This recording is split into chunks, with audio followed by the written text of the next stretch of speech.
যখন হাত দ্বারা তার মুখের মধ্যে ঢুকাইয়া দিয়েছেন, সেই লোকটা এমন ভাবে চিৎকার মেরেছে, খলিফাতুল মুসলিমিন ওমর ভয় পেয়ে গেছেন। ভাবতেছেন না জানি আমি কি করে ফেলেছি, এই লোকটা এমন ভাবে চিৎকার দিল কেন। ওই লোকটা বলতেছে, আগুন তো তুমি কে গো? আমার তো মনে হয় না তুমি আবু বকর। যদি আবু বকর হইতো তাহলে আবু বকর আমাকে এভাবে খাবার দেয় নাই। আবু বকর এমন একজন লোক ছিল, তার মধ্যে কোনো হিংসা ছিল না, তার মধ্যে কোনো নিন্দা ছিল না, তার মধ্যে কোনো ঈর্ষা ছিল না। তুমি আমাকে মুখের মধ্যে দিলা, হাত দেয়া ঢুকাইলা, কিন্তু আবু বকর কোনো দিন আমাকে হাত দ্বারা খাওয়াই নাই। আবু বকর এমন ভাবে খাওয়াইছেন আমার জামিটা পচে গিয়েছে, যার কারণে কোনো মানুষ আমার কাছে আসে না। আমার শরীর পচে গিয়েছে, যার কারণে আমার কাছে কোনো মানুষ আসে না। একমাত্র আবু বকর আসতো, আসিয়া তার মূল্যবান জবান দিয়া, তার জিহ্বা দিয়া, তার মুখ দিয়া চিবাইয়া, তার মুখটা আমার মুখের সঙ্গে লাগাইয়া আমাকে প্রতিদিন খাবার খাওয়াইতো। হযরতে খলিফাতুল মুসলিমিন হযরতে আবু বকর রাদিয়াল্লাহু তাআলা আনহু উনার ইন্তেকালের পরে সবাই বসছেন, সাহাবায়ে কেরাম সবাই বসছেন। খলিফাতুল মুসলিমিন ওমর রাদিয়াল্লাহু তাআলা আনহু উনিও বসা একটা মজমার মধ্যে বসলেন। বসার সময় সারা দিন ওই মজমার মধ্যে আলোচ্য বিষয় ছিল সিরাতে হযরতে আবু বকর রাদিয়াল্লাহু তাআলা আনহু। আবু বকর রাদিয়াল্লাহু তাআলা আনহুর সিরত নিয়ে আলোচনা ছিল। ওনারা আলোচনা করছেন সকাল থেকে নিয়ে, আবু বকর রাদিয়াল্লাহু তাআলা আনহুর সিরত নিয়ে আলোচনা করতেছেন। এক সময় শেষ প্রান্তে বিকাল টাইম যখন হয়ে যায়, ওই সময় মানুষের একটা ক্লান্তি আসে যে সারা দিন ধরে আমরা একটা বিষয় নিয়ে আলোচনা করতেছি। এক সময় সাহাবায়ে কেরাম আজমাইন রাদিয়াল্লাহু তাআলা আনহুমা উনারা সবাই একটা ক্লান্ত বোধ করলেন যে সারাদিন ধরেই আমরা আবু বকর রাদিয়াল্লাহু তাআলা আনহুর সিরত নিয়ে আলোচনা করলাম, এখন যাওয়ার টাইম হয়ে গেছে, এখন আমরা দোয়া করিয়া এই জায়গাতে উঠে যাইব। ওই সময় যখন উঠে যাইবেন, ওই সময় গ্রাম্য একজন সাহাবী এই মজমার মধ্যে হাজির হয়েছেন। মজমার মধ্যে হাজির হয়েছেন, গ্রাম্য সাহাবী হাজির হয়ে বলতেছেন, ওগো খলিফাতুল মুসলিমিন ওমর, আমি একটা কথা বলতাম চাই। আবু বকর রাদিয়াল্লাহু তাআলা আনহুর ব্যাপারে আমি একটা কথা জানি, এই কথাটা আপনারা জানেন না। যখন উনি এই কথাটা বলছেন, বাকি সাহাবায়ে কেরাম ওনারা তো সারা দিন এই জায়গার মধ্যে বসে রয়েছেন, পেটের মধ্যে খিদা, ওনারা মনে মনে একটু রাগ করতেছেন। এখন যাওয়ার টাইম হয়ে গেছে। ওই সময় আইসা কই থেকে যেন একজন গ্রাম্য সাহাবী আসলো, গ্রাম্য একজন লোক আসলো, এখন আসিয়া বলতেছে যে আমি একটা কথা জানি আবু বকর ব্যাপারে। এখন রাগ হয় না। খলিফাতুল মুসলিমিন হযরত ওমর রাদিয়াল্লাহু তাআলা আনহু কেমন ছিলেন, উনি বলতেছেন আমার এই কথাটা জানাটা খুবই জরুরি। উনি বলতেছেন আমার কথাটা জানার দরকার। বলতেছেন বলো কি জানো আবু বকরের ব্যাপার, কি জানো? উনি বলতেছেন, গ্রাম্য সাহাবী সবাই ক্লান্ত, পেটের খিদা, ওই সময় লোকটা আসছে, এমনি সবাই রাগ। এর মধ্যে বলতেছেন, ওগো খলিফাতুল মুসলিমিন, আমি দেখছি প্রতিদিন আবু বকর রাদিয়াল্লাহু তাআলা আনহু বাড়ির থেকে কিছু হালুয়া নিয়ে এই বাজারের দিকে যায়। আচ্ছা বলছেন এটা কোনো কথা হইল? একটু হালুয়া নিয়ে এই বাজারে এই রাস্তা দেওয়া যায়। এই কথা শুনিয়া তো সাহাবায়ে কেরাম আজমাইন রাদিয়াল্লাহু তাআলা আনহুমা ওনারা আরো রাগ হইছেন। এটা কোনো কথা হইল?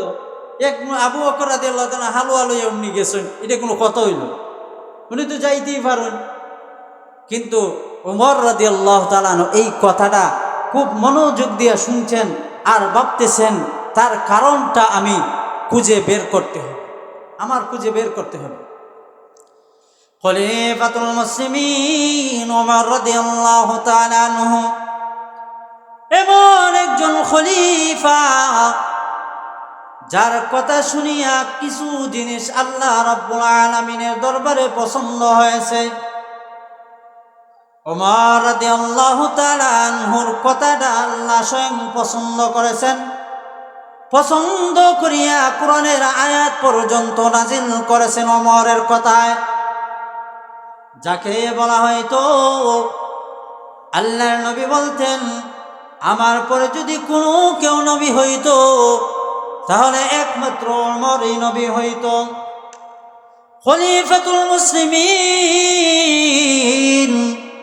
তার কথা শুনিয়া উনি মাথার মধ্যে নিছেন, আমি এই কথাটা তদন্ত করতে হবে। খলিফাতুল মুসলিমিন পরের দিন বাড়ির মধ্যে যান, গিয়াস বিবিকে বলেন, ও বিবি, একটু হালুয়া পাকাও, হালুয়া আমার কাছে দাও। বিবি হালুয়া নিয়া ওমর রাদিয়াল্লাহু তাআলা আনহুর কাছে দেন। খলিফাতুল মুসলিমিন ওমর এই হালুয়াটা নিয়া যেই দিকে রাস্তাটা দেখায় দিছে ওই দিকে হাঁটতেছেন, চিন্তা করতেছেন, আমি কোথায় যাচ্ছি আমি নিজেও জানি না, না জানি আমার বন্ধু আবু বকর কি আমল না করেছে আমি জানি না। আমি চলে যাই, এই দিকে চলতেছি, দেখি কোনো কাজে আসে কিনা। খলিফাতুল মুসলিমিন ওমর রাদিয়াল্লাহু তাআলা আনহু হালুয়া নিয়া একটা রাস্তা দিয়ে হাঁটতেছেন তো হাঁটতেছেন, হাঁটতে হাঁটতে এমন সময় আসলো, অনেক দূর যাওয়ার পরে হঠাৎ করে তাকায় দেখেন একটা নির্জন জায়গা, যেই জায়গার মধ্যে পানির একটা ড্রেন, নোংরা জায়গা, নোংরার পাশে একজন আতুর ল্যাংড়া লোক, প্রতিবন্ধী মানুষ ওই জায়গার মধ্যে শুয়ে রয়েছে। তাকে দেখিয়া মনে হইতেছে অনেক অসুস্থ, তার শরীর থেকে মুখ থেকে এমন দুর্গন্ধ বাহির হয় যার কারণে তার আশেপাশে কোনো মানুষ তার কাছে যায় না, এই পাশ দিয়ে কোনো মানুষ যায় না। উনি চিন্তা করতেছেন, খলিফাতুল মুসলিমিন ওমর উনি চিন্তা করতেছেন হয়তো কাজটা ওই জায়গার মধ্যেই হবে, হয়তো এই জায়গার মধ্যে কোনো কাজ হয়েছে, আবু বকর মনে হয় এই জায়গার মধ্যেই আসতেন। খলিফাতুল মুসলিমিন তার শরীর থেকে দুর্গন্ধ আসতেছে, মুখ থেকে এমন পরিমাণ দুর্গন্ধ আসতেছে কোনো মানুষ যায় না।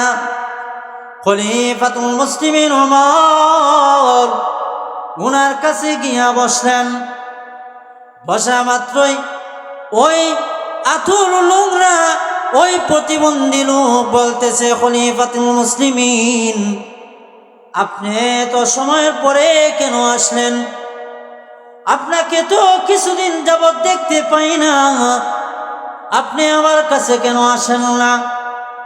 আপনি আসবেন বলে আমি অপেক্ষায় অপেক্ষমান।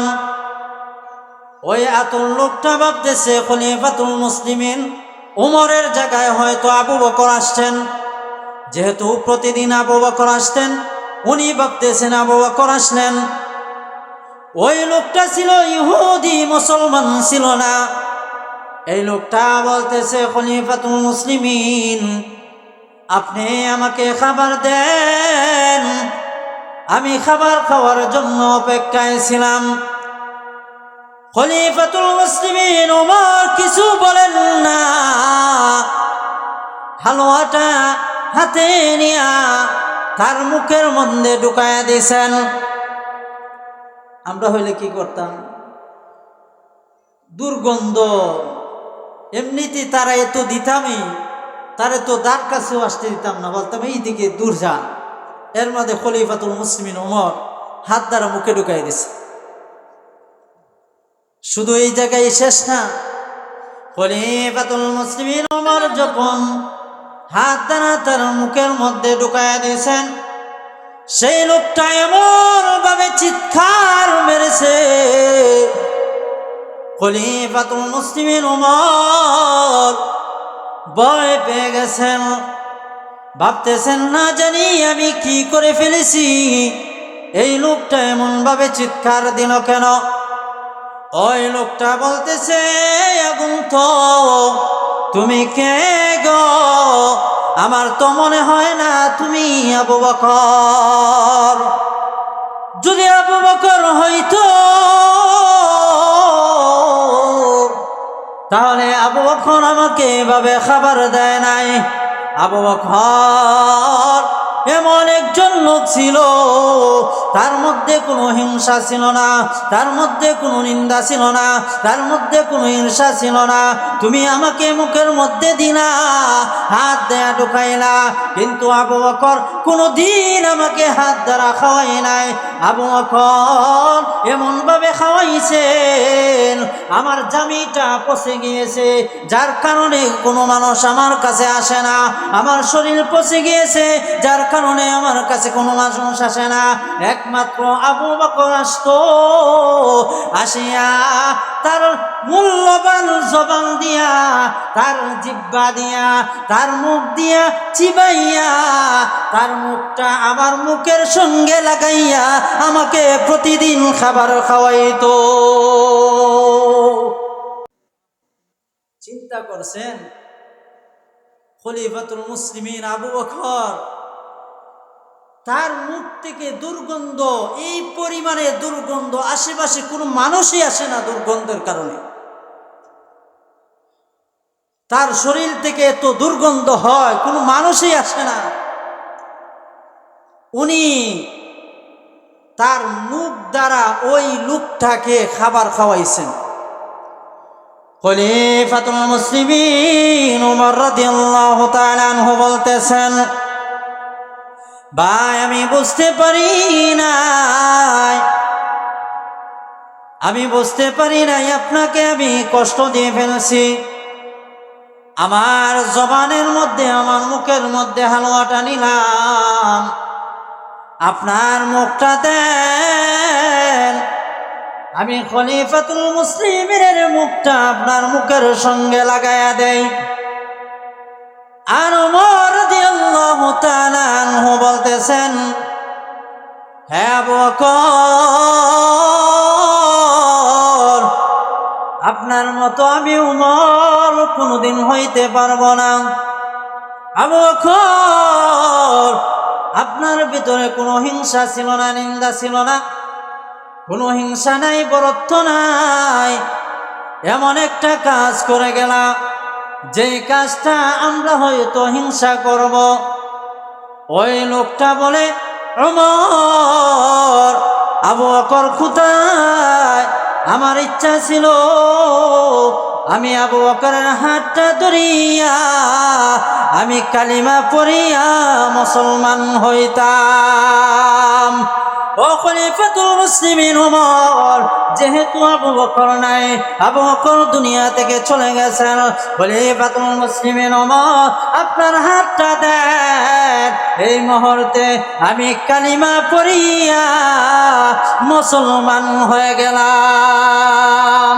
এই জন্য আল্লাহ রাব্বুল আলামিন বলেন, ওয়া মিন শাররি হাসিদিন ইযা হাসাদ, বান্দারে কোনদিন কোনো মানুষকে হিংসা করবা না, হিংসা থেকে ফানা চাও, হিংসা থেকে মানা চাও। হিংসা এমন একটা গুনাহ, যেই গুনার দ্বারা তোমার সকল নেক আমল ধ্বংস হয়ে যায়। যাই হোক, আমরা এই হিংসা থেকে বাঁচার মতো আমরা সব সময় হিংসা থেকে বাঁচবো। সবাই বলেন বাঁচতে রাজি আছি তো ইনশাআল্লাহ। কোনো মানুষ গরিব মানুষকে দেখে হিংসা করব না। কোনো ধনী মানুষ আসলো, গরিব মানুষ আসলো, আমার থেকে নিচু মানুষ আসলো, তাকে দেখিয়া কোনোদিন হিংসা করা যাবে না। আল্লাহ রাব্বুল আলামিন আমাদের সবাইকে এই হিংসা নামক গুনাহ থেকে বাঁচার মতো তৌফিক দান করেন। সবাই বলেন আমিন।